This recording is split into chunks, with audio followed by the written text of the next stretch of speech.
번째 시간입니다. 요한복음 17번째. 요한복음 오늘 우리가 성찬 예식을 할 때 읽었던 요한복음 6장에서 우리 보겠습니다. 요한복음 6장 22절부터 40절까지입니다. 지난 주일에는 우리가 6장 1절부터 21절까지 우리가 공부했는데 오늘은 6장 22절부터 40절까지입니다. 자, 우리 같이 천천히 한 목소리를 같이 읽겠습니다. 22절부터 40절까지 시작. 이튿날 바다 건너편에 있는 우리가 배 한 척밖에 없는 다른 배가 거기 없는 것과 또 어제 예수께서 제자들과 함께 그 배에 오르지 아니하시고 제자들만 간 것을 보았더니 그러나 디베리아에서 배들이 주의 축사하신 후 여럿이 떡 먹던 그곳에 가까이 있더라. 우리가 거기 예수도 없으시고 제자들도 없음을 보고 곧 배들을 타고 예수를 찾으러 가버나움으로 가서 바다 건너편에서 만나 라비여 어느 때 여기 오셨나이까 하니 예수께서 대답하여 가라사대 내가 진실로 진실로 너희에게 이르노니 너희가 나를 찾는 것은 표적을 본 까닭이 아니요 떡을 먹고 배부른 까닭이로다. 썩을 양식을 위하여 일하지 말고 영생하도록 있는 양식을 위하여 하라. 이 양식은 인자가 너희에게 주리니 인자는 하나님 아버지의 인치신 것이라. 저희가 묻되 우리가 어떻게 하여야 하나님의 일을 하오리까? 예수께서 대답하여 가라사대 하나님의 보내신 자를 믿는 것이 하나님의 일이나 하시니 저희가 묻되 그러면 우리로 보고 당신을 믿게 행하는 표적이 무엇이니까? 하시는 일이 무엇이니까? 기록된 바 하늘에서 저희에게 떡을 주어 먹게 하였다 한 것 같이 우리 조상들은 광야에서 만나를 먹었나이다. 예수께서 이르시되 내가 진실로 진실로 너희에게 이르노니 하늘에서 내린 떡은 모세가 준 것이 아니라 오직 내 아버지가 하늘에서 내린 참떡을 너희에게 주시나니 하나님의 떡은 하늘에서 내려 세상에게 생명을 주는 것이니라. 저희가 가라되 주여 이 떡을 항상 우리에게 주소서.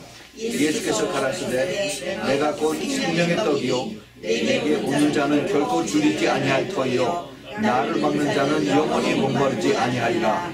그러나 내가 너희더러 이르기를 너희는 나를 보고도 믿지 아니하는가 하였느니라.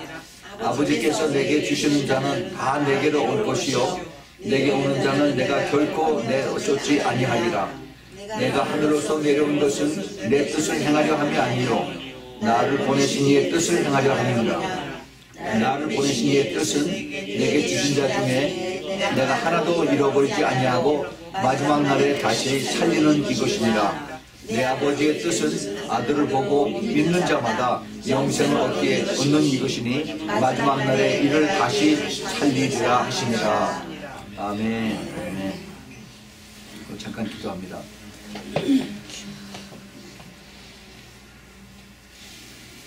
거룩하시고 사랑이 많으신 우리 주님, 주님께서 오늘 저희들에게 귀한 말씀을 저희들에게 주심을 감사합니다. 아멘. 주님, 이 말씀이 저희들의 삶 속에서 저희들의 심령 속에서 살아서 움직여서 저희들도 이제 생명의 떡을 먹고 그리고 이제 주님과 같이 하나가 되는, 그래서 저희들이 이 세상에 살지만 이 세상에 속하지 않은 그러한 삶을 살 수 있도록 주님 축복하여 주시옵소서. 주님, 이 말씀이 저희들에게 들어와서 이제 정말 살아있는 말씀으로 역사할 수 있도록 도와주시고 그리고 이제 이 말씀의 권세와 능력이 이제 앞으로 저희들의 삶이 이제 완전히 바뀌어지고 변화되는 그러한 능력으로 역사하여 주시옵소서. 이 말씀을 훔쳐가는 모든 악한 세력들을 다 예수 그리스도의 이름으로 물리쳐 주시고 그리고 오직 성령으로 더 충만하게 주어주시사 이 말씀에 기름 부어주시고 말씀을 전하는 자나 말씀을 받는 자가 모두 성령 안에서 그리스도 안에서 하나 되는 그런 축복을 허락하여 주시옵소서. 예수 그리스도의 이름으로 간절히 기도합니다. 아멘. 아멘.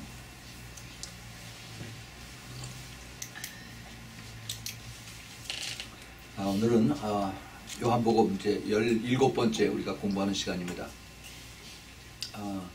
지난주에는 우리가 요한복음 6장 1절부터 21절을 공부했어요. 우리가 무엇을 공부했는지 그걸 한번 잘 생각을 해봐야 됩니다. 이게 쭉 다 연결이 돼요. 특별히 요한복음 6장은 아주 중요합니다. 주님께서 요한복음 전체에 그 흐르는 그 맥이 있어요. 요한복음 전체 그 포인트가 뭐냐 하면은 예수님께서 내가 하나님이다 하는 거예요. 그거를 우리가 각 장마다 이것을 찾아야 돼요. 그것을 찾지 못하면은 예수님께서 이것을 우리에게 가르쳐 주시는 다른 세 복음, 마태, 마가, 누가복음에서 다른 이 성령께서 사도 요한에게 새로운 그러한 인사이트를 주셔서 그래서 이것을 깨닫게 해주시려고 우리에게 이것을 가르쳐 주십니다. 하나님께서 이것을 우리에게 가르쳐 주시는데 우리가 이걸 찾지 못하면은 그러면은 안 돼요. 그래서 이 요한복음이 특별히 더 중요한 것입니다. 이 요한복음 6장에서 지난 주일에 우리가 뭘 뵀냐면 예수님이 우리가 너무 잘 아는 오병이어의 기적으로 어린아이 가지고 있는 그 점심 보리떡 5개 하고 그 다음에 생선 소금에 절인 거 2개 이거 가지고 주님께서 하늘의 축복을 하고 그 다음에 돌아서서 이것이 광줄에다가 계속 이렇게 차고 넘치는 겁니다. 그런데 5,000명을 먹였다고 그랬어요. 그런데 여자들하고 어린아이들 합치면은 약 25,000 내지 한 3만 명이 되는 그런 사람들을 쫙 다 배불리게 먹고 그 다음에 광주리를 그 떡이 12광주리가 넘게 됐어요. 그래서 주님께서 이것을 버리지 말고 다 모아서 두라라고 말씀하셨습니다. 이것을 본 그 수많은 사람들이 무리라고 그러죠. 무리. 이 25,000, 3만 명에 되는 이 무리들이 깜짝 놀랐죠. 이 사람들은 그 앞에 보면은 6월절이 가까워서 많은 그 경건한 유대인들, 이 사람들 지금 가버나움에 있습니다. 이 갈릴리 근처에 갈릴리 근처에 사는데 그 유대인들이에요. 그런데 이 유대인들이 더 종교적이고 돈들이 많고 하는 사람들은 벌써 6월절에 가깝기 때문에 예루살렘을 다 떠났습니다. 지금 여기 남아있는 사람들은 종교성은 있지만은 그냥 믿음은 그저 그렇고 돈도 별로 없고 하는 이런 사람들이 지금 이 갈릴리 근처 가버나움 근처에 살고 있다가 예수님의 그 말씀을 듣고 예수님의 기적을 체험한 겁니다. 그래서 예수님이 놀랍게 이러한 그 기적을 자기는 눈앞에서 이것을 그 떡을 만들고 그 다음에 이 그 생선을 이걸 멀티플라이 하는 그런 것을 보니까 자기네들이 그동안 그 회당에 다니면서 시나고그에서 다니면서 랍비들이 가르칠 때 이제 우리에게 메시아가 오시면은 이제 우리에게 놀라운 축복이 많다. 다윗 왕 때와 같이 솔로몬 왕 때와 같이 우리는 이제 완전히 새로운 그 킹덤 그 하나님의 킹덤이 여기에 임하는 그런 축복이 임할 것이다라고 그 많은 랍비들이 이 종교성이 있는 유대인들에게 가르쳤습니다. 그래서 언젠가는 그것이 오겠다라고 막연히 생각을 했었죠. 그런데 자기네들 눈앞에 이런 것이 나타난 겁니다. 그러니까 이 사람들이 이 사람을 우리의 왕으로 세우겠다.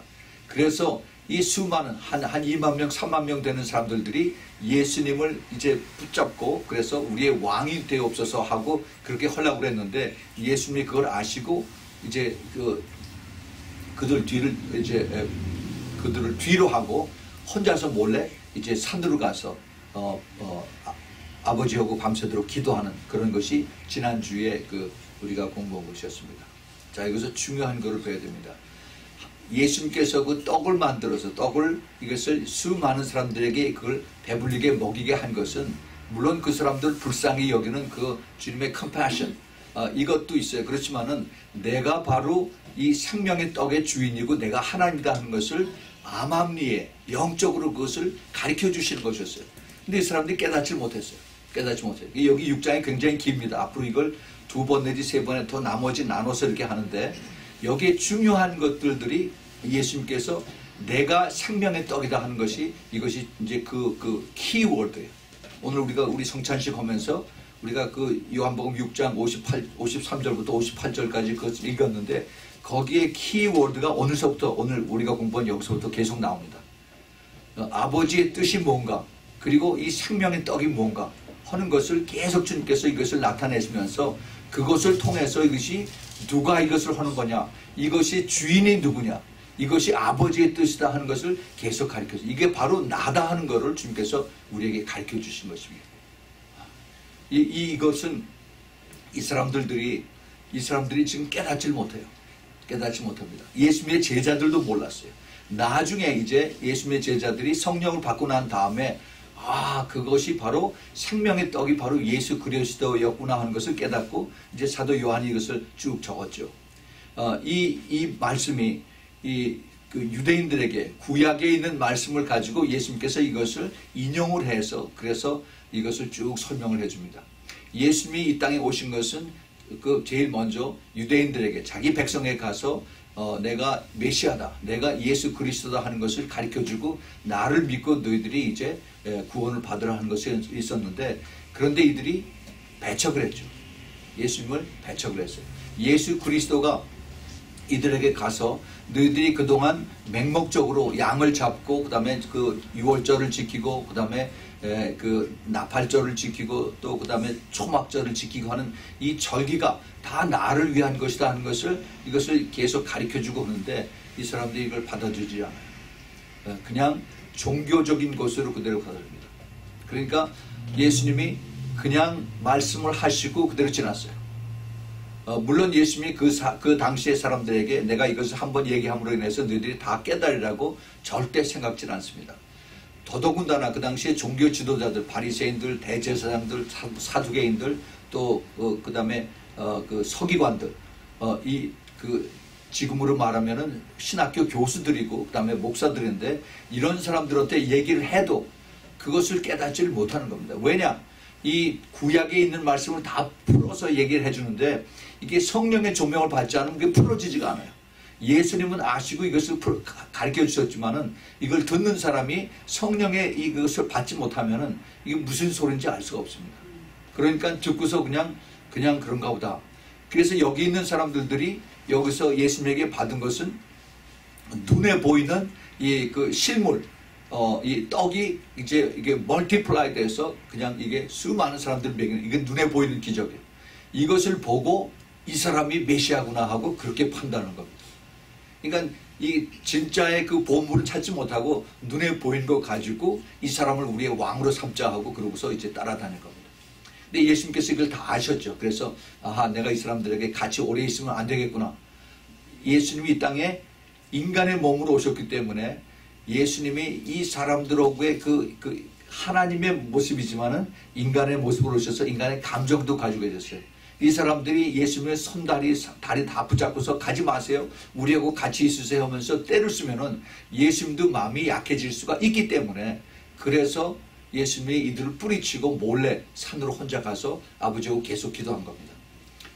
우리가 4장에서 사마리아 여인들하고 같이 이제 그 사마리아 사람들하고 같이 이제 지내면서 예수님이 갈릴리로 가시다가 일부러 사마리아 지방에서 그 사람들하고 같이 이제 교제를 하다가 그 사람들이 진리를 깨닫고 나서 이제 랍비여 우리를 떠나지 말고 여기서 우리에게 더 말씀을 가르쳐 주세요 하는 바람에 거기서 이틀 동안을 더 있으면서 그래서 유대인들은 그 사람들 개 취급도 안 하는데 예수님과 그 제자들은 거기 남아서 이제 그들하고 48시간을 더 지내면서 깊은 말씀을 가르쳤어요.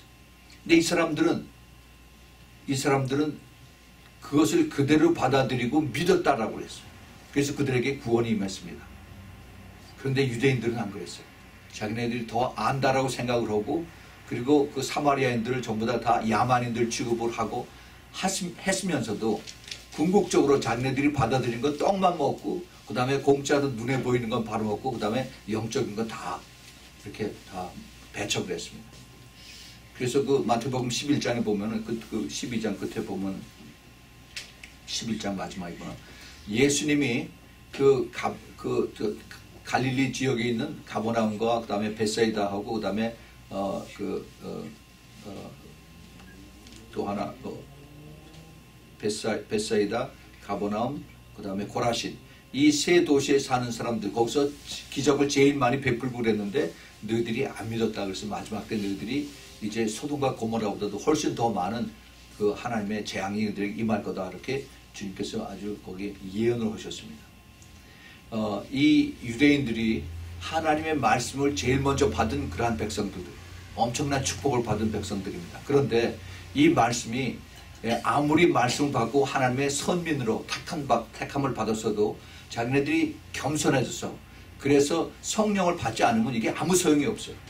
그래서 예수님께서 가장 복이 있는 자가 뭐라고 그랬어요? 심령이 가난한 자라고 했어요.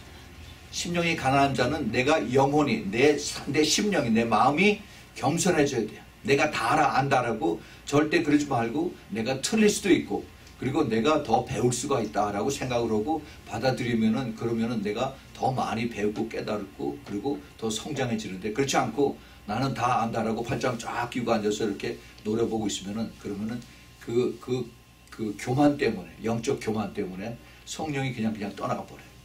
우리가 그거를 우리가 잘 알아야 됩니다. 그래서 오늘 이제 예수님께서 이 사람들이 기적을 눈으로 체험한 이 사람들이 예수님을 계속 쫓아다녀요. 이 사람들이 우리 앞에 이거 여기 보세요. 22절서부터 쭉 보면은 예수님을 얼마나 많이 쫓아다녔는가 하는 것을 여기서 볼 수가 있어요. 이튿날 바다 건너편에 있는 무리가 배 한쪽밖에 다른 배가 없는 것과 또 어제 예수께서 제자들과 함께 그 배에 오르지 아니하시고 제자들만 가는 것을 보았더니 그러나 디베리아에서 배들이 주의 축사하신 후 여럿이 떡 먹던 그곳에 가까이 왔더라.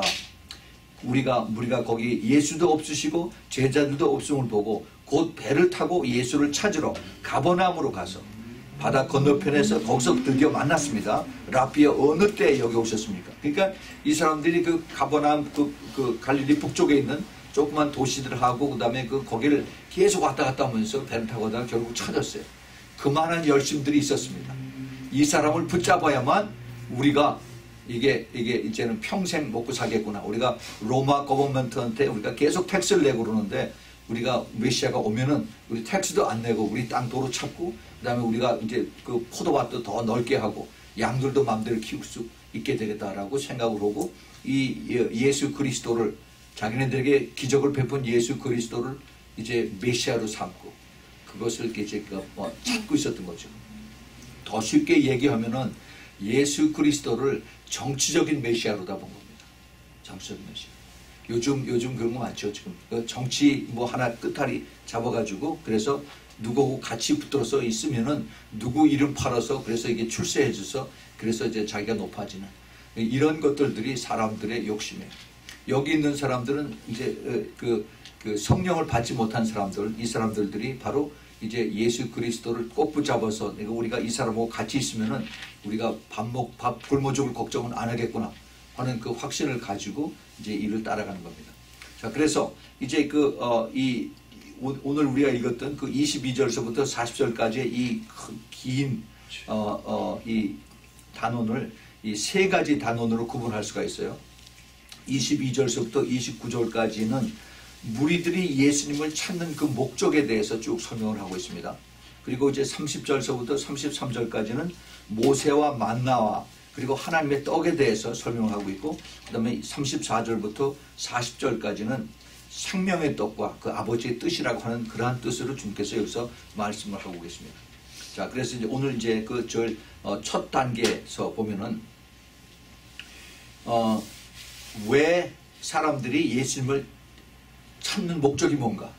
왜 예수님을 이렇게 찾으려고 열심을 내서 그래서 갈릴리 바다 건너편에 갔다가 또 이쪽으로 갔다가 그래서 육지로 다니고 배를 타고 다니고 해서 그래서 예수님을 찾았는가? 그 목적이 그 이유가 그 행동이 거기 나와 있습니다. 그 이유는 아까도 말씀을 드렸지만 예수님을 그 정치적인 메시아로 삼 거죠. 임금으로 추대하려고 임금으로 자기네들의 임금으로 모시려고 이제 이 열성분자들이죠. 열성분자들이 이제 예수님을 쫓아다니다가 결국 예수님을 만났습니다. 그래서 랍비시오 선생님이요 우리를 떠나지 마시고 우리 여기 같이 계십시오라고 이렇게 얘기를 합니다. 지난 주일에 우리가 공부 중에서 14절 15절에 보면 그 사람들의 예수의 행하신 이 표적을 보고 말하되 이는 참으로 세상에 오실 그 선지자라 하더라. 그러므로 예수께서 저희가 와서 자기를 억지로 잡아 임금 삼으려는 줄 아시고 다시 혼자 산으로 떠나가시니라. 예수님 벌써 아셨어요. 이 사람들은 예수님을 붙잡으려고 계속 쫓아다니고 있었던 거죠. 그런데 그 다음에 보면은 예수님께서 그 26절에 예수께서 대답하여 가라사대 때 내가 진실로 진실로 너희에게 이르노니 여기 진실로라는 것은 굉장히 이게 진짜다 하는 얘기죠. 그런데 예수님이 진실로 또 truly 아니 verily 하는데 이것을 두 번씩이나 강조한 것은 굉장히 주님께서 더 강조하는 이러한 내용이 있습니다. 그런데 이 요한복음 6장에 진실로 진실로라고 하는 그렇게 예수님이 하시는 말씀이 자그마치 7번이 나옵니다. 7번이. 예? 거기 우리가 다 찾지는 않겠지만은 우리가 지금 읽었던 거기 26절에 있고 그다음에 32절에 있고 또 47절에 있고 53절에 있고 4번이군요. 4번. 그래서 그 바로 너희가 나를 찾는 것은 표적을 본 까닭이 아니요 떡을 먹고 배부른 까닭이로다. 눈에 보이는 것을 이것을 찾으려고 이 지금 영적인 떡이 아니라 눈에 보이는 이 떡을 가지고 그래서 나를 찾는다라고 주님께서 말씀을 하고 있습니다. 예수님께서 이들의 속을 다 알고 계시죠. 너희들이 이제 나를 붙잡아서 이 정치적 메시아로 붙들고 그리고 이제 너희들이 그 고된 삶을 더 잘 살게 해달라고 하는 그러한 목적을 가지고 나를 따른다 하는 것을 예수님이 다 그들을 알고 계셨기 때문에 이제 그들에 대해서 이것을 쭉 다 설명을 해주시는 그런 내용이 그 다음부터 쭉 나옵니다. 생명의 양식, 그 27절에 보면 썩을 양식을 위해서 일하지 말고 영생하도록 있는 양식을 위하여 하라. 이 하늘 양식을 위해서 일을 하라는 겁니다. 이 양식은 인자가 너희에게 주리니 인자는 아버지 하나님의 인치신 자니라. 이게 굉장히 어려운 말씀을 예수님께서 이 사람들에게 모아놓고서 얘기를 하십니다. 썩을 양식을 위해서 일하지 말고 이 사람들이 썩을 양식이라고 얘기를 하면 그걸 알아듣겠어요? 잘 못 알아들어요. 이해가 안 갑니다. 그런데 예수님은 썩을 양식을 위해서 일하지 말고 영생하도록 있는 양식을 위해서 일을 하라. 이 양식은 인자가 너에게 주리니 내가 너에게 주리니 인자는 나는 아버지 하나님의 인치신 자니라. 인치신 이게 씨를 했다는 겁니다. 씨를 쳐줬다 합니다. 그 인을 치셨다라는 이것을 우리가 잘 이해를 해야 됩니다. 이 세상의 눈으로 세상의 마음으로 이해를 하지 못하는 이 지금 유대인 사람들에게 이 사람들에게 내가 아버지의 인침을 받았다. 인이라는 것은 이게 official seal이래요. 그래서 하늘의 아버지의 ordain을 받았다 하는 그런 얘기다. 이제 그런 얘기죠. 하늘의 그 영생을 내가 받고 그 다음에 하나님의 그 인치심으로 독생자가 되어서 그래서 이제 내가 바로 너희들에게 그 바라는 그러한 메시아로 왔다. 근데 너희들이 기대하는 그 정치적인 메시아가 아니라 영생을 줄 수 있는 것보다 훨씬 더 큰 그러한 영원한 메시아로 너에게 다가왔다는 것을 주님께서 가르쳐 주십니다. 그리고 주님께서 이제 이들이 유대인들이 돼서 예루살렘에 가서 지금쯤은 가서 예루살렘 성전에서 양을 잡고 자기 죄를 속죄하고 제사장들이 거기서 제사를 지내는 거기에 참석하는데 가지 못한 것을 이 사람들은 굉장히 부끄럽게 생각을 하고 그 다음에 굉장히 부럽게 생각하는 간 사람들 부럽게 생각하는 그런 사람들의 마음을 압니다. 그래서 바로 내가 거기에 주인이고 그리고 내가 그 바로 perfect sacrificial lamb 내가 바로 그 희생양 흠 없이 하나도 흠 없이 내가 죽어서 죽는 그 완전한 희생양이다 하는 것을 주님께서 암암리에 이것을 가르쳐 주십니다. 그거를 이 사람들이 그 영의 눈이 열려서 영의 귀가 열려서 그걸 깨달아야 되는데 그것을 깨닫지 못해요. 그래서 그것을 이제 주님께서 계속 자꾸 말씀하십니다. 이 제일 마지막에 가보면 다 듣고 난 다음에 This is hard saying. 이거 굉장히 어려운 얘기다라고 이 사람들이 그런 얘기를 합니다. 그렇죠. 이 사람들이 어려울 수밖에 없죠. 이게 유대인 그 오소독스 그 프리스트들 이런 사람들도 깨닫지 못하는데 성령을 받지 못한 이런 사람들이 그냥 알아서 됩니까? 근데 이제 정말 감사하게 이것은 구약에 있는 그 레위기와 그다음에 신명기와 그다음에 하나님의 그 숨겨진 비밀들을 함축해서 그래서 이거를 예수님께서 요한복음 6장에서 쫙 다 이것을 풀어놨어요. 근데 이것조차도 이것을 내가 성령을 내가 받지 못하면은 성령으로 내가 이것을 깊이 조명을 해서 보지 않으면 이것이 이해가 안 되는 그런 것들, 그 비밀들. 그걸 주님께서 우리에게 이것을 지금 가르쳐 주신 것입니다. 얼마나 감사해요. 우리는 이것을 알고 듣고 하면은 이게 이해가 되죠. 그래서 예수님이 그렇게 말씀하셨구나 하는 것을 우리가 압니다. 예수님께서 그 다음에 이제 8장에 저희가 묻되 이제 이스라엘 무리들이 예수님에게 물어봅니다. 우리가 어떻게 하여야 하나님의 일을 하오리까? 이제 이 사람들은 이제 예수님께서 분명히 그 떡을 그렇게 이렇게 많이 만들고 기적을 베푸신 그 예수님 것을 자기네들 눈으로 봤으니까 이 사람이 보통 사람은 아니다. 우리가 이 사람을 꼭 붙들어야 되고 이 사람이 얘기하는 대로 우리가 따라야 되는데 그러면은 하나님의 인을 쳤다고 그러면 우리는 어떻게 해야만 하나님의 일을 합니까? 라고 이제 예수님에게 딱 달라붙어서 물어보는 겁니다. 그랬더니 예수님께서 대답하여 가라사대 하나님의 보내신 자를 믿는 것이 하나님의 일이니라 이렇게 얘기를 합니다. 예수님의 대답은 아주 심플해요. 심플한데 그런데 굉장히 어렵습니다. 이걸 깊이 깨닫지 않으면은 그러면 그게 무슨 얘기인지 이게 전부 다 그냥 그 동문서답 같고 추상적인 그런 데다 같고 그래요. 여기서 예수님께서 하신 말씀 우리가 잘 깨달아야 됩니다. 어떻게 해야 하나님의 일을 할 수 있습니까? 라고 사람들이 예수님에게 물어봤을 때 나를 보내신 자를 믿는 것이 하나님의 일이다라고 했어요. 예수님을 보내신 자가 누굽니까? 하나님이죠. 하나님을 믿는 것이 하나님의 일이라고 했어요. 하나님의 일을 믿는 것. 그런데 이 예수님께서 이 말씀을 이게 다른 데도 여러 군데에서 말씀을 똑같이 하신 것을 우리가 알 수가 있습니다. 예수님이 이제 잡히시기 바로 전에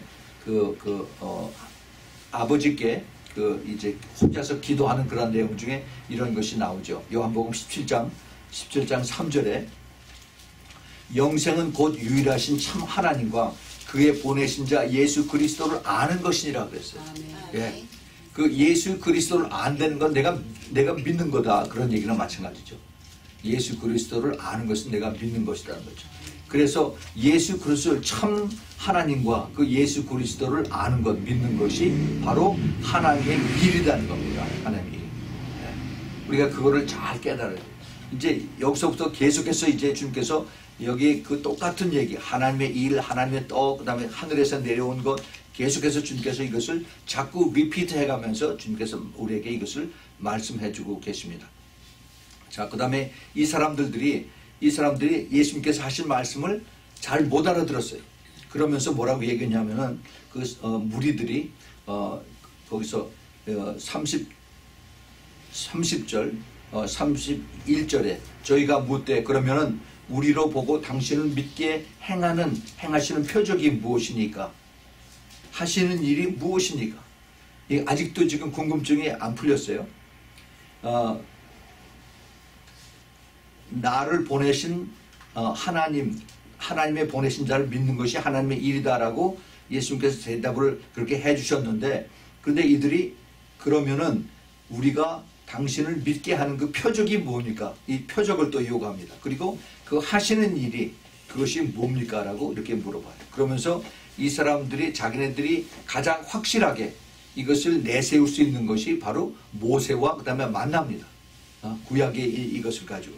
그래서 31절에 기록된 바 하늘에서 저희에게 떡을 주어 먹게 하였다함과 같이 우리의 조상들은 광야에서 만나를 먹었나이다. 이것이 표적이에요. 이것이 그 사람들이 자랑하는 표적입니다. 그래서 예수님에게 당신도 우리에게 이런 그 만나 같은 이런 것을 우리에게 보여줄 수 있느냐라고 이렇게 물어본 거죠. 예. 그 모세와 만나 이것이 바로 그들이 확신하는, 그들이 계속 안식일에 회당에 가서 랍비들이 얘기하는 걸 듣고 배우고 또 듣고 혹은 이러면서 컸는데 이것이 바로 하나님의 그 광야에서 기적을 베푸신 그 표적이라고 그렇게 얘기를 들었습니다. 근데 여기서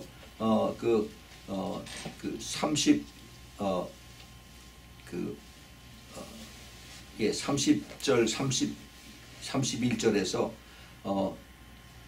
이들이 예수님에게 물어본 이 내용을 예수님께서 그 다음에 이제 쭉 대답을 하시는 그런 내용이 나오는데 예수님께서 뭐라고 말씀하시냐면은 32절을 봅니다. 예수께서 이르시되 내가 진실로 진실로 너희에게 이르노니 하늘에서 내려온 떡은 모세가 준 것이 아니라 오직 내 아버지가 하늘에서 내린 참떡을 너희에게 주시나니. 이제 그 너희들이 눈에 보이는 그러한 표적의 떡이 이게 진짜가 아니라 하늘에서 내린 참떡을 너희에게 주시는 것이 내 아버지다라고 그렇게 말씀하십니다. 이 사람들이 지금 무슨 소리인지 몰라요. 계속 지금 수수께끼 같은 그런 말씀을 예수님께서 하십니다. 그런데 예수님은 진리를 말씀하고 계세요. 그 답을 알고 가시고 답을 그들에게 계속 가르쳐 주신 것입니다. 하나님의 떡은 하늘에서 내려 세상에게 생명을 주는 것이니라. 우리가 이 답을 알기 때문에 우리는 지금 이해를 하고 있죠. 여기서 지금 32절 33절에서 하늘에서 내린 떡, 그 다음에 그 밑에 또 하늘에서 내린 참떡, 그리고 하나님의 떡은 하늘에서 내려, 계속 하늘에서 내려온다는 얘기가 세 번이 지금 이렇게 반복이 되고 있습니다. 하늘에서 내려온 떡, 하늘에서 내려온, 하늘에서 내린 참떡, 하나님의 떡, 생명을 주는 떡. 이 하늘에서 내린 이 단어가 굉장히 많이 나와요. 33절, 38절, 41절, 42절, 50절, 51절, 58절. 이 6장에 여기에 적어도 한 7, 8번이니까 쭉 나옵니다. 이 하늘로서도 내려온 이 떡, 이것이 물론 이 사람들은 하늘에서 내려온 것이 만나라고 생각을 하는데 예수님이 그보다도 훨씬 더 높고 더 깊고 더 넓은 그 영적인 하늘에서 내려온 떡, 다시 말해서 예수 그리스도를 주님께서 말씀하시고 있어요. 내가 바로 하늘에서 내려온 떡이다 라고 말씀하셨어요. 예. 이제 우리가 요 다음에 우리가 오늘 읽었던 성찬 때 읽었던 그 생명의 떡에 대해서 주님께서 더 자세하게 말씀하시는데 거긴 더 아주 강조를 내가 바로 그 생명의 떡이다 라고 하는 것을 주님께서 말씀하십니다. 이 생명의 떡, 하늘에서 내려오는 생명의 떡을 주님께서 꼭 강조를 하세요. 왜냐하면은 거기에 보면은 그 요한계시록 2장에서 2장 17절에서 그 버가모 교회에서 이기는 자에 대한 약속도 주님께서 그렇게 말씀하십니다. 귀 있는 자는 성령이 교회들에게 하신 말씀을 들을지어다. 이기는 그에게는 내가 감추었던 만나를 주고 이게 광야에서 내렸던 그런 만나가 아닙니다. 내가 감추었던 만나를 주고 또 흰 돌을 너에게 줄 터인데 그 돌 위에 새 이름을 기록한 것이 있나니 받는 자밖에는 그 이름을 알 사람이 없느니라. 예. 그 예수 그리스도가 바로 내가 이 만나고 하늘에서 내려온 만나고 나를 먹어야만 너희들이 배고프지 않은 이것을 너희들이 꼭 깨달으라라고 주님께서 말씀하고 계십니다. 예. 오직 이기는 자에게만, 이기는 자. 이 지금 교회에도 이 당시에는 물론 지금 교회가 없었어요. 그런데 나중에 예수님께서 이제 계시록 2장 3장의 7교회에 대해서 말씀하실 때 그 교회에 대해서도 이 만나를 주님께서 말씀하고 계십니다. 이 만나의 참된 주인이 바로 예수 그리스도라 하는 것을 거기서 가르쳐 주신 거죠. 예. 그래서 이 생명의 떡을 우리가 더 이게 눈여겨서 보고 더 깊이 이걸 묵상해야 되고 더 그 뜻을 더 우리가 생각을 해봐야 됩니다. 자, 그래서 이제 그 세 번째 이 생명의 떡과 아버지의 뜻에 대해서 주님께서 하시는 말씀을 우리가 찾아보겠습니다. 34절에 저희가 가로되 주여 이 떡을 항상 우리에게 주소서라고 이제 얘기를 합니다. 예수님께서 내가 주는 떡은 하늘에서 내린 참떡이다. 그리고 그 하나님의 떡은 세상에게 생명을 주는 떡이다 하니까 이게 도대체 뭔지 모르긴 하지만은 이게 좋은 거는 틀림없구나 하면서 이걸 우리에게 매일 주시오라고 이제 이 사람들이 예수님에게 부탁을 합니다. 그것을 우리가 요한복음 4장 공부할 때 사마리아 여인이 그 15절에서 4장 15절에서 여자가 가로되 주여 이런 물을 내게 주사 목마르지 않도록 또 여기 물길로 오지 않도록 하게 하옵소서 하는 얘기하고 똑같은 것을 이제 얘기를 하고 있습니다. 그 썩을 양식이 아닌 하늘에서 내려온 참떡, 바로 예수 그리스도가 하나님이다 하는 것을 계속 주님께서 이제 암암리에 이거를 가르쳐 주고 계십니다. 그 35절에 예수께서 가라사대 때 내가 곧 생명의 떡이다 라고 드디어 여기서 주님께서 말씀하십니다.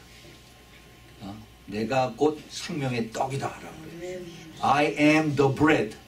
그래서 그 내가 하는 그 예수님의 그 복음서에 7가지 내가 하는 그 유명한 말씀이 있죠. 제일 첫 번째로 나온 것이 내가 바로 이 생명의 떡이다라고 주님께서 말씀하신 겁니다. I am the bread of life. 그래서 이 그 주님께서 내게 오는 자, 나를 믿는 자는 영원히 목마르지 아니하리라 하신 이 말씀. 바로 사마리아에게 이 물을 마시는 자는 영원히 목마르지 아니하니라 하신 그 말씀을 똑같이 이제 물 대신 떡을 가지고 생명의 떡을 가지고 말씀하십니다. 그 물이 뭐예요? 물도 바로 예수 그리스도예요. 생수. 예수 나중에 요한복음 7장에서 그 생수, 배에서 끓어오르는 생수, 이것을 이제 성령이라고 말씀하셨는데, 물론 그렇게 성령으로도 우리가 보고 있지만은 주님이 여기서 말씀하시는 것은 그 생명의 떡이 예수 그리스도고, 그 다음에 목마르지 않는 생수도 예수 그리스도를 말씀하는 것을 우리가 같이 깨달을 수 있어야만 되겠습니다. 그래서 그 귀한 생명의 떡은 그 35절에 예수께서 가르치되 내가 곧 생명의 떡이요 내게 오는 자는 결코 줄이지 아니할 터이요 나를 믿는 자는 영원히 목마르지 아니하리라, 이렇게 주님께서 말씀하십니다. 이 귀한 생명의 떡은 나를 믿는 자에게, 내가 너희에게 이르기를 너희는 나를 보고도 믿지 아니하는다, 믿는 자에게 이것이 이루어진다는 겁니다. 믿는 자. 결국은 이 생명의 떡 예수 그리스도를 만나게 되고 예수 그리스도가 이제 나에게 영생을 주시는, 영원한 생명, 구원을 주시는, 이것이 다 믿음으로 다 연결이 돼요. 우리가 너무 이 믿음을, 내가 지난주 설교 때도 말씀을 드렸는데, 그 믿음, 우리가 구원을 어떻게 받습니까? 믿음으로 받습니다. 에베소서 2장 8절 9절 우리가 믿음으로 구원을 받습니다. 물론 받습니다. 그런데 그럼 믿음을 우리가 어떻게 내가 확인할 수가 있습니까? 믿음, 나 믿음 있는데요. 그래요? 그런데 믿음이 있다고 하면서 내가 예수 그리스도를 믿고 하나님, 내 하나님 믿습니다 그러는데, 내가 힘들고 어렵고 무섭고 두렵고 하면은 다 팽개치고 그러고 다 도망가 버리는데, 그것이 믿음일까요? 그거 아니죠. 우리가 참 힘들고 어려울 때 그때 참 믿음을 볼 수가 있어요. 참 믿음의 그 가치는 가장 힘들고 어려웠을 때 내가 예수님을 배반하느냐 배반하지 않느냐, 거기에서 내 참 믿음을 볼 수가 있습니다. 그래서 제가 누누이 말씀을 드리지만 우리가 믿음을 가져야 됩니다. 믿음으로 구원받습니다. 하지만은 그 믿음은 반드시 테스트를 받아야 된다는 겁니다. 내가 참 믿음이 있고 없고 하는 것은 내가 고난과 역경과 힘든 과정에서 그 믿음이 연단을 거쳐서 테스트를 받아서, 그래서 내가 거기서 믿음이 확정됩니다. 그래서 그 다음에 그 다음 단계로 올라가고 더 믿음이 더 굳세지고 더 내가 더 성숙해지고 하는 이러한 단계를 우리가 거쳐가는 것입니다. 이거는 우리가 그 성화의 과정에서 이것을 우리가 빼놓을 수가 없는 그러한 중요한 것입니다. 그런데 이 믿음을 내가 어떻게 내가 더 높일 수가 있고 더 굳게 할 수가 있어요. 이것이 바로 기도라는 겁니다. 기도. 성령의 도움을 받아야만 이것이 돼요. 성령의 도움이 받아야만 내가 믿음이 더 굳세지고, 그 다음에 믿음이 더 확실해지고, 이게 흔들리지 않고, 그 다음에 내가 눈에 보이지 않아도 하나님이 살아계신 것을 내가 믿고 따라가는데, 이것을 도와주게 하는 것이, 내가 믿음을 이걸 갖게 하는 것이, 내가 하나님의 말씀이 깨달아지게 하는 것이 바로 성령 하나님이 하시는 것이라는 거죠. 성령 하나님이 없으면은 내가 믿어지지가 않아요. 내가 믿어지지가 않아요. 그런데 이 성령님이 나에게 그냥 가만히 왔다 갔다 하는 이런 것이 아니라 충만하게 있으라고 그랬어요. 사도 바울이 에베소서 5장 13절에서 성령의 충만함을 받으라고 그랬어요. 충만함을 받지 않으면 그러면 우리가 자꾸 흔들려요. 내가 믿습니다 하면서도 그 다음에 내가 힘들고 어려운 그냥 제자들처럼 폭풍이 다가오면은 무서워서 주님 살려주세요 하고 그 다음에 다 도망가고 숨을 그러한 그런 감정이죠. 우리들의 그 믿음의 현실을 우리가 잘 파악을 해야 됩니다. 끝까지 내가 내 자신을 믿어서는 안 돼요. 내가 믿을 수 있는 건 오직 예수 그리스도밖에 없습니다.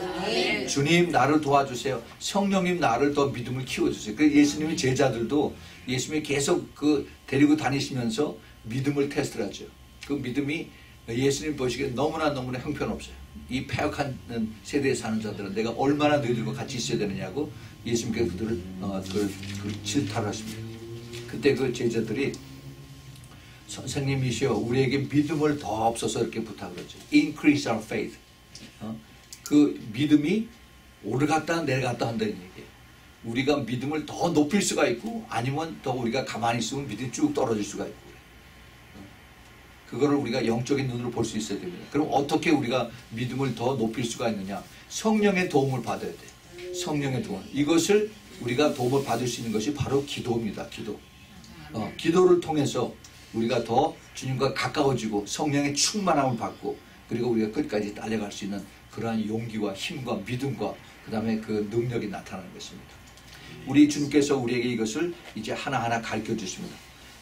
그 요한복음 7장 37절에 아까 제가 말씀드렸던 이제 명절 끝날 곧 큰 날에 예수께서 서서 외쳐 가라사대 누구든지 목마르거든 내게로 와서 마셔라.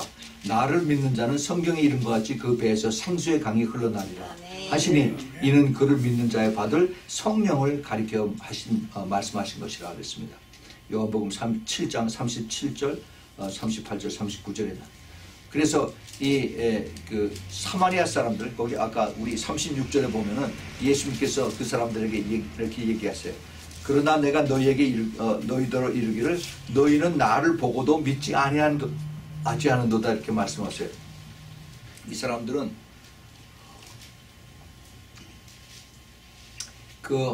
예수님께서 기적을 베푸신 그 떡과 그 다음에 생선 오병이어의 기적으로 한 25,000명 3만 명이 이것을 먹고 체험을 하고 눈으로 보고 손으로 만졌습니다. 그런데 그 많은 사람들이 상당 부분이 나중에 예수님이 십자가에 돌아가시고 그러고 난 다음에 다 잊어버렸어요. 다 예수님을 떠났습니다.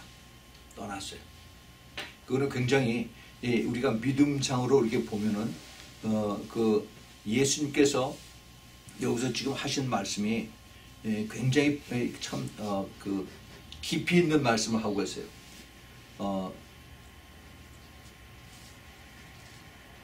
저희가 가로되 주여 이 떡을 항상 우리에게 주소서 그러고 예수님께서 내가 바로 생명의 떡이다. 내게 오는 자는 결코 줄이지 아니할 것이요 나를 믿는 자는 영원히 목마르지 아니하리라.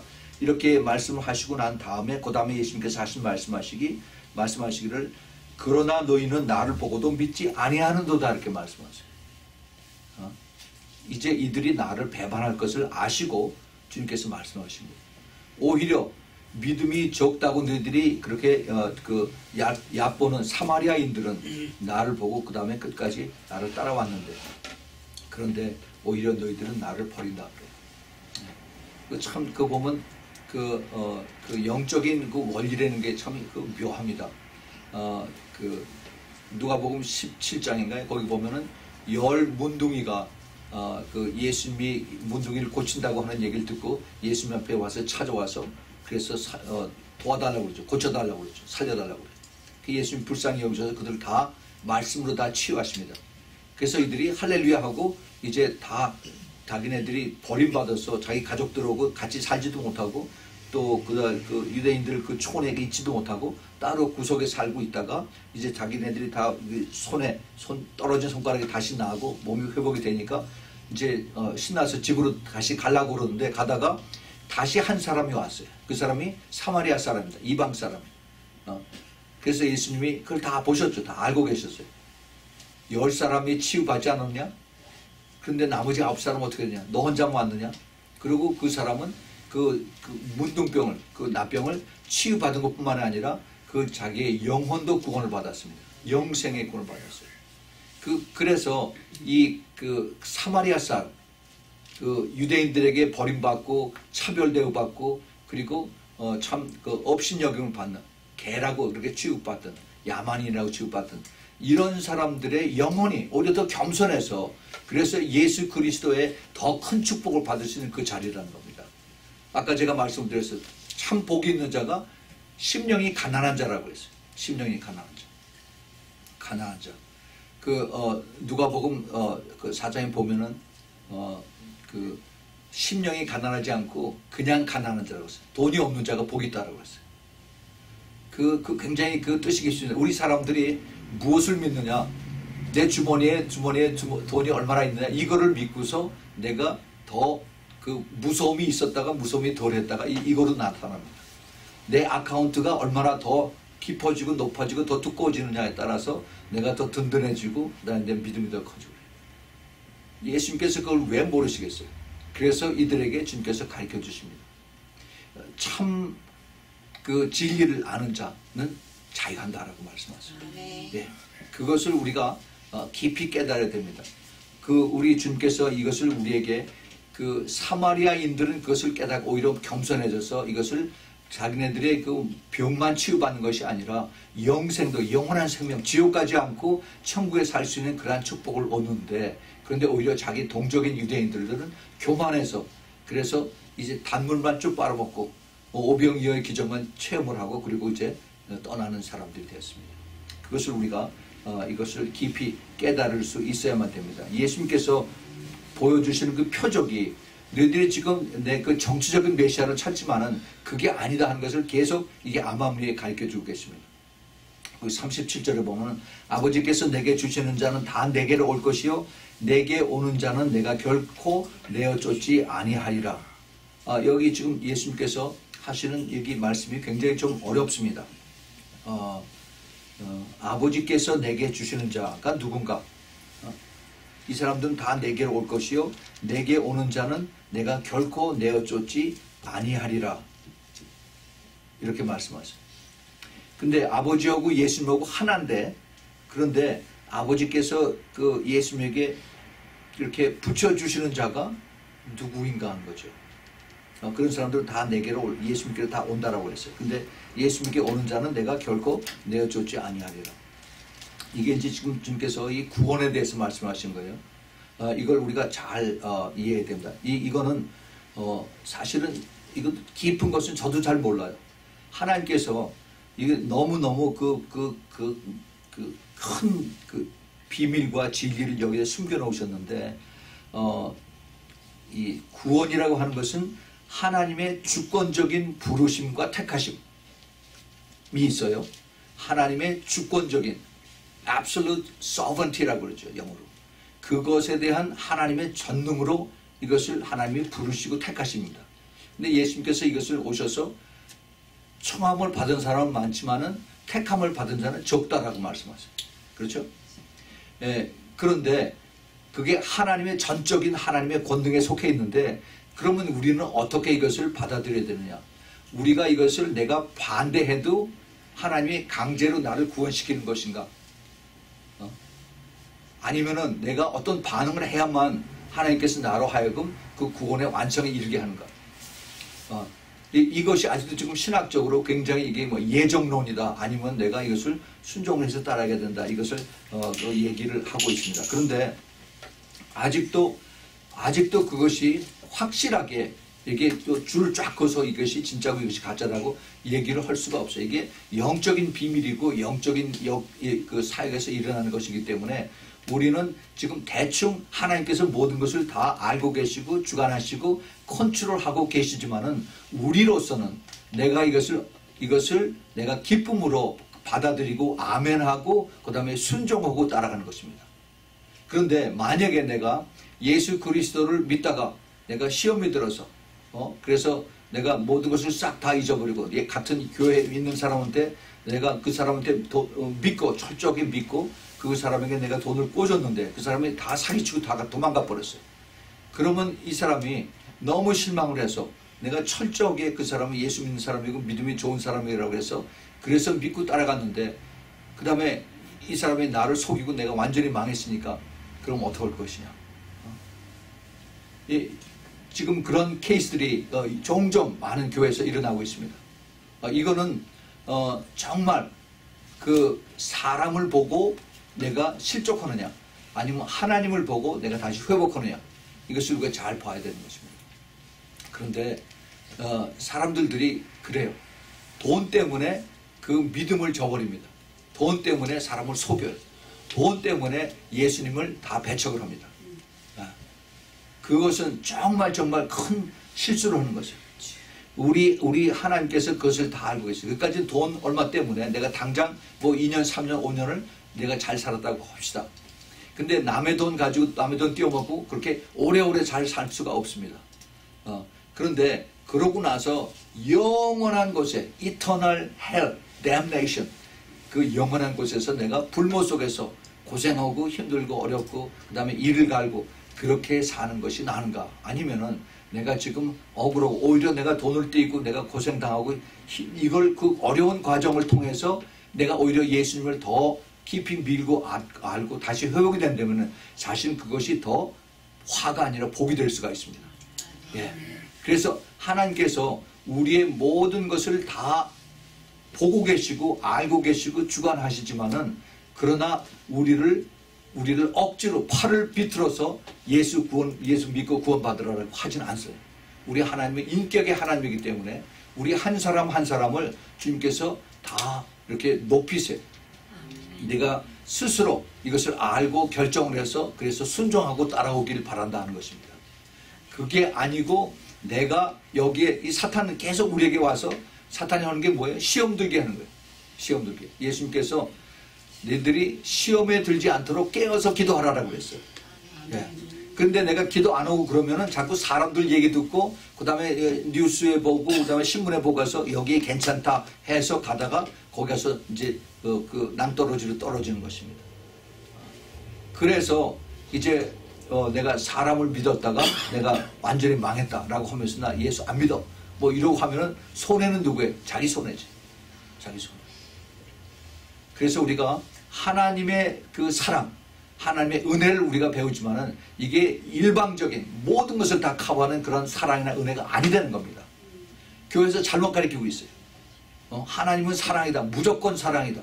하나님 무조건 은혜다. 라고 해서 모든 죄를 다 커버하고 그리고 이것이 다 이제 그 universal grace라고 그러죠. 모든 것이 다 커버하는 그런 게 있어요. 이런 것으로다가 우리가 하나님 크기 때문에 우리 하나님 다 우리를 감싸준다라고 얘기합니다. 그거는 반쪽만 하는 거예요. 반쪽. 우리 하나님은 그렇게 큰 하나님이고 그 다음에 사랑의 하나님이지만 동시에 하나님은 righteous God이에요. 그 공의의 하나님입니다. 공의의 하나님. 그래서 하나님은 죄를 같이 하실 수가 없어요. 죄를 보시면 심판을 해야만 되는 것입니다. 그 심판 때문에 예수님께서 오셨어요. 그래서 예수님께서 우리를 위해서 대신 그 sacrificial lamb, 희생양으로 죽으시고 나서 그 다음에 우리에게 이것을 깨닫게 하시고 성령을 주셨어요. 죄를 회개하고 그래서 주님을 영접하면은 우리에게 성령을 주십니다. 성령을 받은 다음에 그 다음에 우리 양심이 죽은 양심이 다시 살아나서 내가 무엇이 죄고 무엇이 선한 것이라는 것을 깨닫는 거예요. 말씀을 통해서.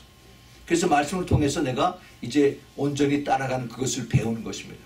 내가 잘못했으면 빨리 돌아서서 회개해야 돼. 내 양심이 자꾸 부끄러워서 내 양심이 너무 괴로워서 가만히 있을 수가 없어요. 그것이 우리가 영이 살아있는 사람의 모습입니다. 그렇지 않으면은 내가 계속 죄를 짓고 남을 속이고 그리고 내가 죄악 속에 있으면서도 내가 조금도 부끄럽지 않고 그렇다면 그 사람은 거듭나지도 않고 그 사람은 예수 그리스도를 알지 못하는 사람. 그러니까 정말 조심해야 됩니다. 그 죄를 짓고 거짓말하는 사람은 지옥 간다고 했어요. 성경에 분명히 그렇게 되어 있습니다. 하나님의 나라를 유혹으로 받지 못한다고 했어요. 그래서 우리가 이것을 더 깨끗하게 내가 선택은 나에게 있어요. 내가 계속 죄를 짓고 내가 그 양다리를 걸치면서 교회 다니면서 그렇게 할 수도 있고 아니면은 내가 더 이것을 성령께서 나를 쭉쭉 이 꾹꾹 꾸질 이렇게 눌러요. 내 양심은. 그래서 네가 잘못했지. 빨리 회개해라. 돌이켜서 그 잘못된 사람 가서 잘못했다고 얘기해. 그거 자꾸 성령께서 나에게 얘기해. 내가 순종을 하면은 성령께서 기뻐하세요. 나도 마음이 기뻐요. 처음에는 내 프라이드와 그 다음에 내 얼굴 체면과 이런 것 때문에 쭈삣쭈삣하고 하는데 그것을 내려놓고 그리고 가서 내가 순종하고 갔을 때 그때 주님께서 참 잘했다. 내가 기쁘다 하면서 그 다음에 그 사람의 믿음을 더 키워주신 것입니다. 이것이 우리가 성장해가는 그 믿음이 더 커가는 그런 단계예요. 그래서 하나님의 absolute sovereignty, 하나님의 전지전능하신 이 구원의 섭리와 우리의 거기에 대한 반응과 내가 순종하는 것으로 같이 합해서 그래서 끝까지 우리가 우리의 그 구원을 이루어 나가는 것입니다. 우리의 빌립보서 2장 12절에 있는 말씀. 그것이 남의 보는 데서 한 것이 아니라 보지 않는 데에서도 내가 그렇게 양심적으로 깨끗하게 항상 정결하게 주님 보시기에 거룩한 그러한 모습으로 가라고 주님께서 말씀하십니다. 우리 주님의 말씀이 우리에게 이 그 절대 주권 하나님의 모든 것을 위해서 내려다보고 계시는 이것을 우리가 그것을 인정을 해야 돼요. 이건 우리가 우리의 작은 머리로 이것이 설명이 안 됩니다. 하나님께서 다 움직이고 계세요. 우리가 지난주에 우리가 추수감사절을 지냈죠. 추수감사. 여러분 추수감사절의 그 유래를 아시죠? 미국의 그 1600 중간쯤 20몇 년인가 30몇 년에 그 필그림들이 버지니아 쪽에 도착해서 그래서 거기서 어려운 그 과정을 통해서 나는데, 그런데 거기에 그 숨겨진 그 비밀을 보면은 그 유럽에서 온 필그림들이 살아남은 이유가 여기에 미국에 있던 원주민 인디안 때문에 살아났어요. 인디안 때문에. 그 중에 한 사람이 스관터라고 하는 그 인디안이 있습니다.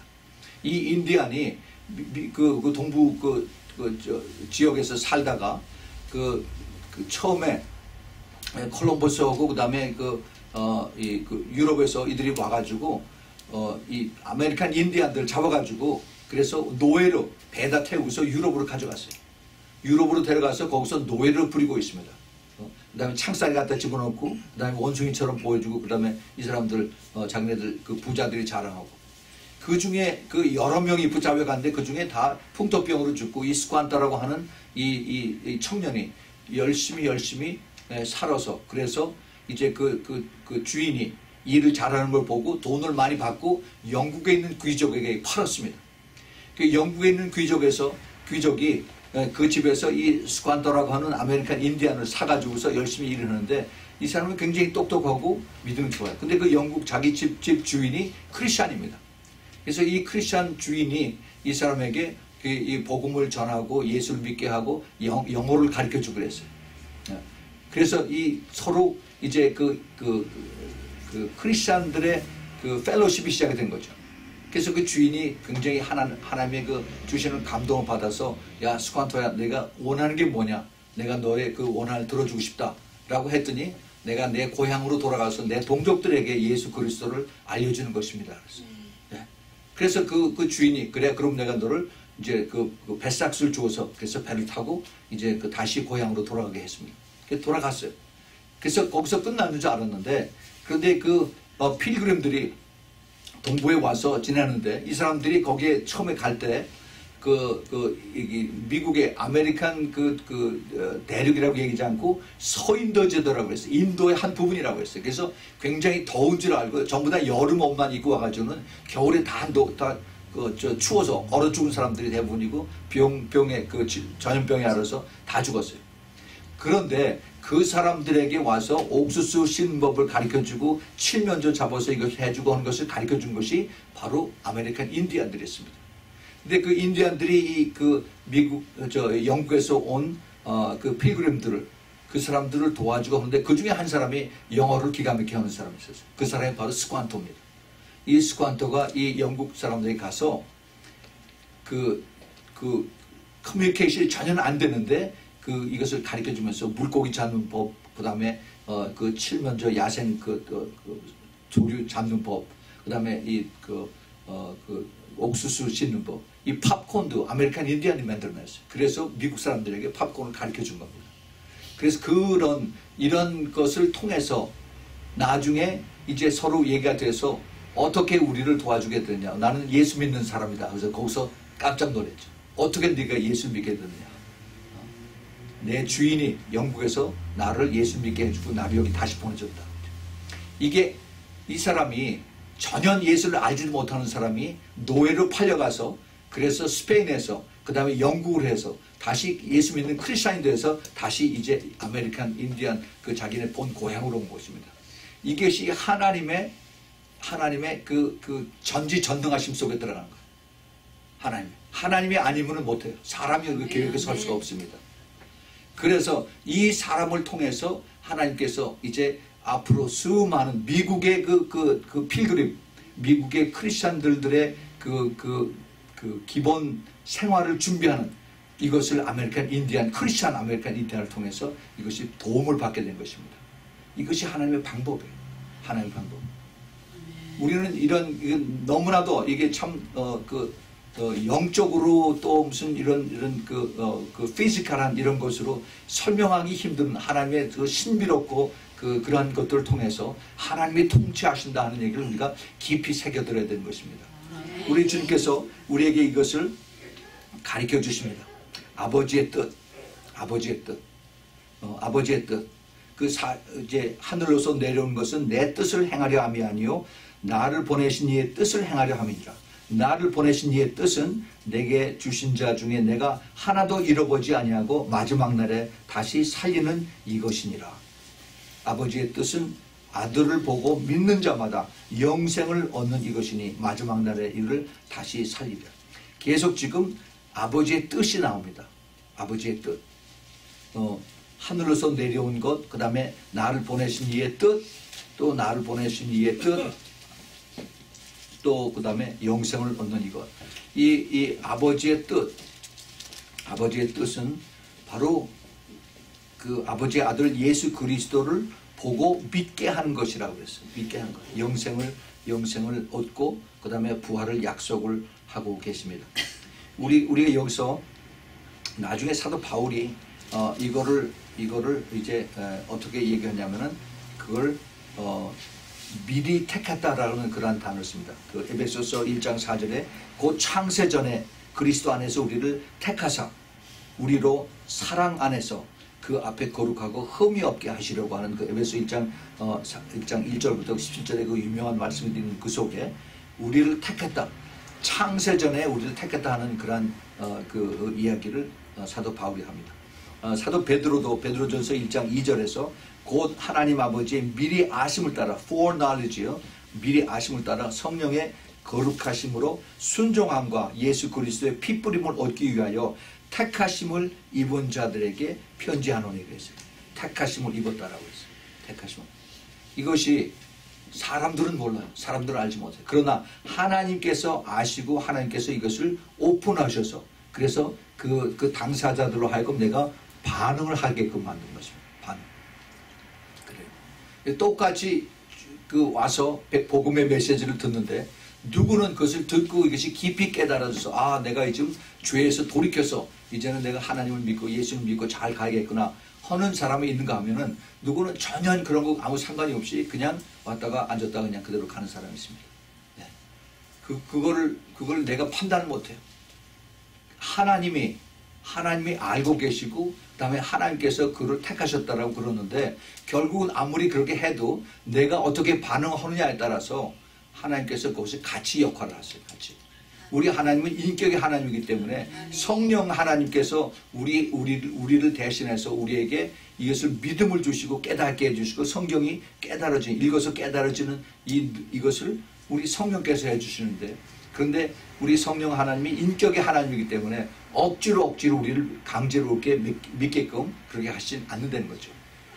우리가 이것을 내가 받아들이고 순종하고 더 기도하고 더 찾고 할 때 주님께서 이것을 또 조금 가르쳐주고 또 높게 가르쳐주고 더 깊게 가르쳐주고 해서 우리로 하여금 더 잘하게 하는 것입니다. 이것이 우리 주님께서 우리에게 주시는 사랑이고 은혜고 그리고 하나님의 축복인 것입니다. 그 요한복음 6장 44절에 우리를 끌어오신다라고 그랬어요. 유단번에 우리가 공부할 때 그 6장 44절에 나를 보내신 아버지께서 이끌지 아니하시면 이끈다라고 했어요. 그 드로잉 한다라고 했어요.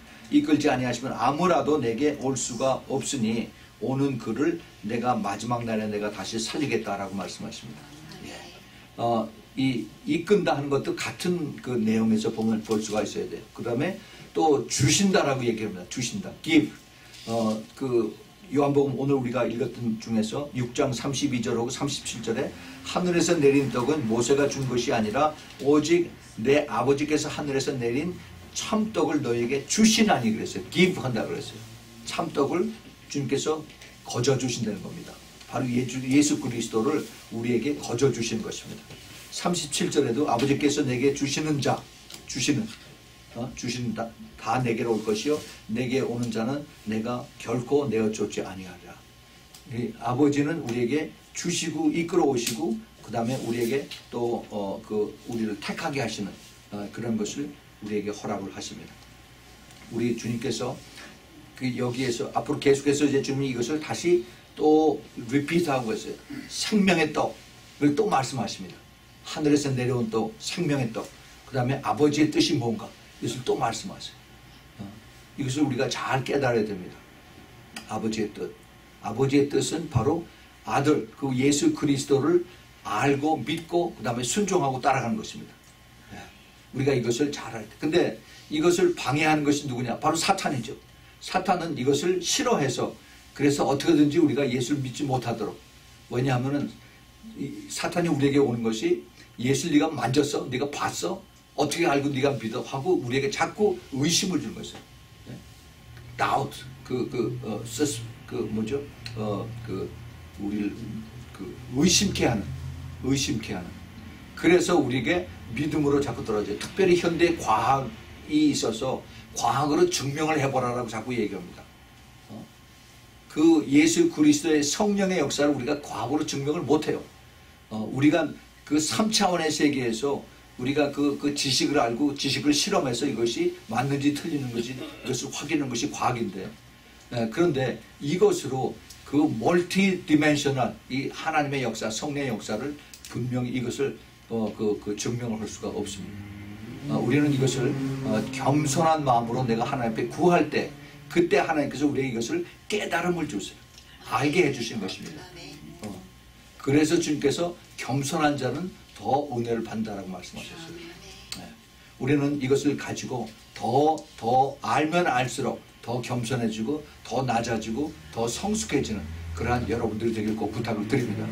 우리 주님께서 원하시는 것이 우리가 궁극적으로 더 예수 그리스도의 그 형상을 닮은 예수 그리스도의 성품을 담는, 다시 말해서 성령의 열매를 우리 삶 속에서 나타내는 그것을 주님께서 원하고 계세요. 그래서 궁극적으로 우리가 나중에 주님 앞에 섰을 때 우리의 그 모습이 예수 그리스도의 참 신부로 나타나기를 원하는 것입니다.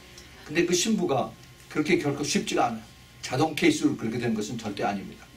그 과정을 통해서 우리가 더 조금씩 더 성숙해지고 더 나아지고 이 과정을 뭐라고 그러냐면 영적 싸움이라고 합니다. 이 영적 싸움을 거치지 않으면은 내가 단단해질 수가 없어요. 싸움을 거치지 않으면은 내가 성숙해질 수가 없습니다. 항상 베이비 크리스찬, 항상 다이퍼 크리스찬. 이것을 주님께서 우리에게 아시기 때문에 우리로 하여금 이것을 내가 싸워서 이기라고 해요. 사도 바울이 그걸 정확하게 얘기해 줍니다. 싸워서 이기라. 그 이기는 자가 나중에 주님 앞에 섰을 때 바로 예수 그리스도의 아름다운 신부가 된다 하는 것을 우리가 꼭 기억을 해야 되는 것입니다. 우리 주님께서 우리를 얼마나 사랑하시는지, 그 사랑의 예수 그리스도가 자꾸 우리는 인간적인 그러한 사랑만 자꾸 기대하고 그러는데 우리 주님은 그보다 훨씬 더 깊고 더 넓고 더 큰 그러한 하나님의 사랑을 우리에게 이것을 가르쳐 주시고 깨닫게 해주신 것입니다. 우리가 이것을 더 우리도 성숙해서 더 커서 우리가 그릇이 더 커서 이것을 다 흡수하고 받아들이고 또 깨닫고 더 우리도 더 잘할 수 있는 그러한 우리 되기를 꼭 부탁을 드립니다. 같이 기도하겠습니다. 하나님 아버지 감사합니다. 주님께서 저희들에게 오늘 저녁에 예수 그리스도가 참 떡이요, 하늘에서 내려온 떡이요, 그리고 하나님의 인치심을 받은 자로서 더 우리가 더 성숙해져야 되는 것을 깨닫게 해주셨습니다. 우리 예수 그리스도가 바로 생명의 떡인 것을 이제 주님께서 말씀하시기 시작했습니다. 그 생명의 떡을 저희들이 이제 매일매일 받아 먹습니다. 또 그리고 생명의 떡이 우리에게 들어오셔서 우리를 변화시키는 그런 능력의 떡으로 변할 수 있도록 축복하여 주시옵소서. 그래서 저희들이 이제는 어린아이의 그런 신앙이 아니라 더 성숙해지고 더 커지고 그리고 우리가 또 옆에 있는 사람들도 돌봐줄 수 있는 그러한 완숙함의 그러한 그 크리스찬이 되어서 이제 세상의 빛이 되고 세상의 소금이 되고 그리고 많은 사람들에게 정말 크리스찬들의 영광이 예수 그리스도의 영광이 되는 그러한 우리가 모두 될 수 있도록 주님 저희들을 사용해 주시고 저희들을 또 축복하여 주시고 능력을 부어 주시옵소서. 주님, 우리들의 이 세상에 사는 목적은 바로 그리스도의 증인이 되는 것입니다. 그 증인이 되기 위해서 더 성령의 도움이 필요합니다. 더 성령의 능력이 필요하고 기름 부음이 필요합니다. 주님, 더 이것을 통해서 주님 더 기도할 수 있도록 도와주시고 그 기도를 통해서 저희들이 또 영적으로 더 깊어지는 그런 축복이 임하게 허락하여 주시옵소서. 예수 그리스도 이름으로 간절히 기도합니다. 아멘. 아멘. 우리 같이 이제